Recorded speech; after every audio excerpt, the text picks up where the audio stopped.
20 football fans who were on a North Sea ferry when a passenger fell overboard during the night. A policeman on board sent a message back to shore saying there'd been heavy drinking and drug taking and the vessel was in danger. It was en route from Harwich to Gothenburg in Sweden, but turned back to Britain because it was feared there'd be more trouble. The missing man has been named as 24-year-old Robert Ayling from Plymouth. He was among more than 150 fans who were heading for England's World Cup qualifying match against Sweden on Wednesday. The Tor Britannia docked at midday after turning around 160 miles into her North Sea crossing. And the story of the nightmare trip emerged as detectives went aboard to interview her crew and passengers. Football fans were bussed ashore batch by batch for questioning. 100 or more fans had fought sporadically among themselves. Drink and drugs had been taken, fire extinguishers had been let off and the ship damaged. Then one fan fell from an upper deck. We have information that drugs were actually being used by people on the premises. We have 4 officers who were on board the ship who were on holiday. As soon as the situation developed, they identified themselves as the captain and crew, assisted the captain and prevented the situation escalating to very serious disorder. The ship turned around to search for the missing man, who's now been named as Robert Ayling, aged 24, from Plymouth. And the policemen aboard telexed ashore. They said the worst of England's professional soccer hooligans had caused the trouble. They'd caused a positive danger to the crew, the vessel and its other passengers. The ferry firm says its policy is not to carry soccer fans. So how did these get aboard? Simply because we could not identify that they were football supporters. We have a very firm policy in DFDS, and that is not to accept any football groups. In fact, earlier this year we received booking requests for this departure which we turned away. The people involved must have all made individual bookings and then presented themselves as an individuals rather than as people all with a single aim. A Swedish journalist met and talked to the fans before they left for Gothenburg. They looked fairly presentable, he said, and they were all sober. But they didn't have tickets for the England game.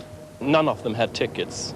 So I asked them, how are you going to get inside the football ground? It's been sold out since months. And they told me that we got inside sold out football grounds before. It's no trouble.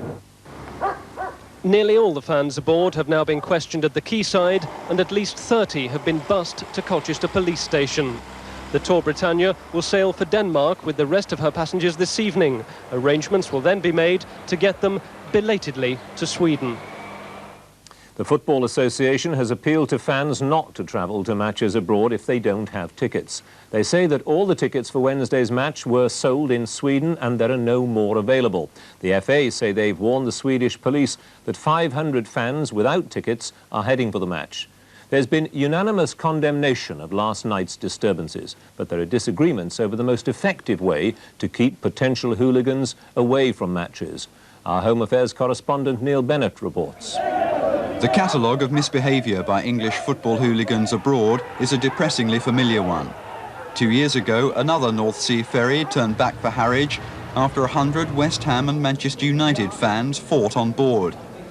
Undercover policemen regularly accompany English fans travelling to matches to point out known troublemakers to foreign police forces. It's happening for the Sweden match on Wednesday. Surveillance was also mounted during the European Championships in West Germany last year. But such operations can't hope to prevent trouble altogether. After the violence in Germany, the politicians stepped in. The result of their Downing Street talks was the Football Spectators Bill. The legislation, which will soon be in its final stages in Parliament. About 150 English supporters were travelling on the ferry to see Wednesday's game between England and Sweden, even though the match is booked out and no tickets are available. One fan was lost overboard and air and sea search failed to find him. A policeman on board then telexed that the ferry was in danger from disorderly behaviour. The Tor Britannia was 5 hours into its journey to Gothenburg when it was forced to return to Harwich after the supporter went over the side during disturbances on board. As the ferry docked, police were waiting to question the troublemakers. We had 4 officers who were off duty who were on the ship.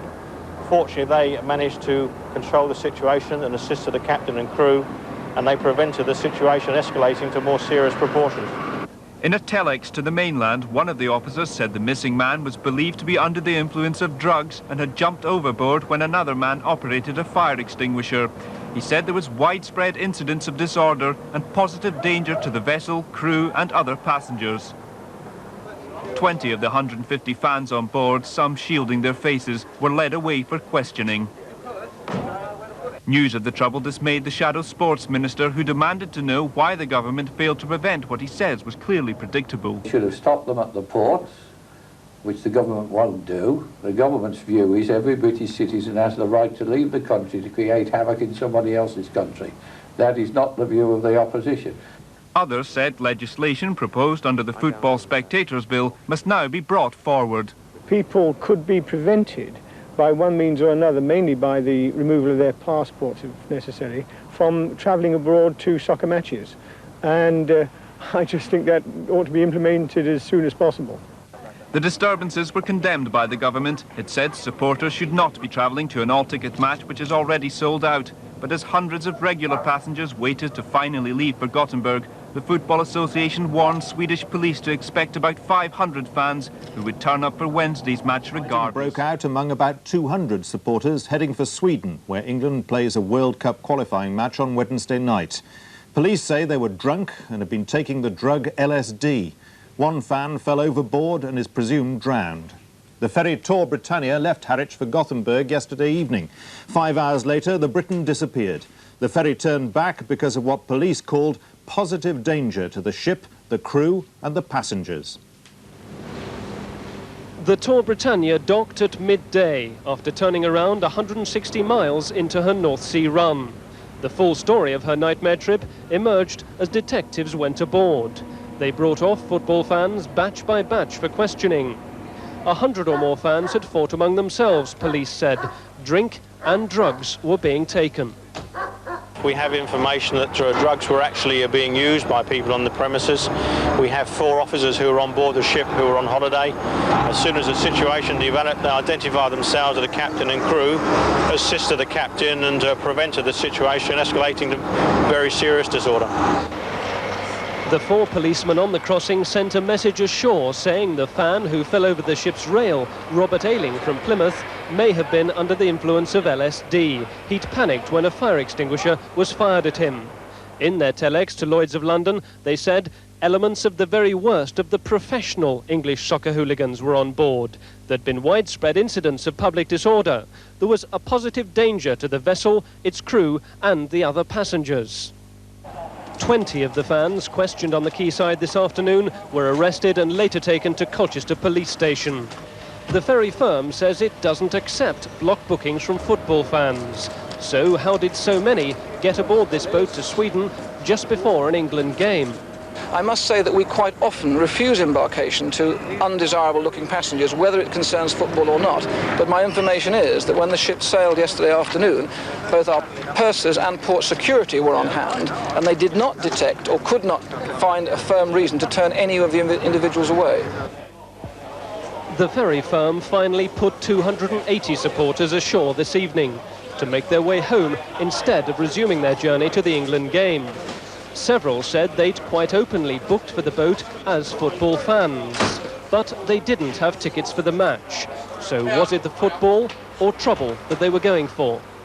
You're not going to go all the way to Sweden for trouble. I mean, you could get some back in your own town if you wanted. You're not going to waste £200 just for a fight, are you? Unless you're just a bit slow or something. I mean, you know what I mean? You've got genuine football supporters. Obviously, you're going to get some idiots, but the majority are genuine. Tonight, as the London train pulled out of Harwich station with the fans, some chastened, some resentful, the Tor Britannia was easing her way out of port to complete the ill-fated crossing she'd started 24 hours earlier. For the England team arriving in Stockholm tonight, news of the troubles in the North Sea was the last thing they wanted to hear. But despite their obvious disgust, they've been told nothing must cloud their preparations for Wednesday's crucial match. Yes, well, I'm divorcing myself from that situation. I'm surprised in the first place that they've said that they go to the match. There are no tickets, they can't get in. It only causes chaos and problems, and I really don't know why they do that. The anxiety of the Swedish authorities could be evidenced at the Rosunda Stadium today, where new steel fences were being hastily erected to ensure total segregation of the few hundred English fans who've managed to obtain tickets for the game. The main worry, though, is about those who have none.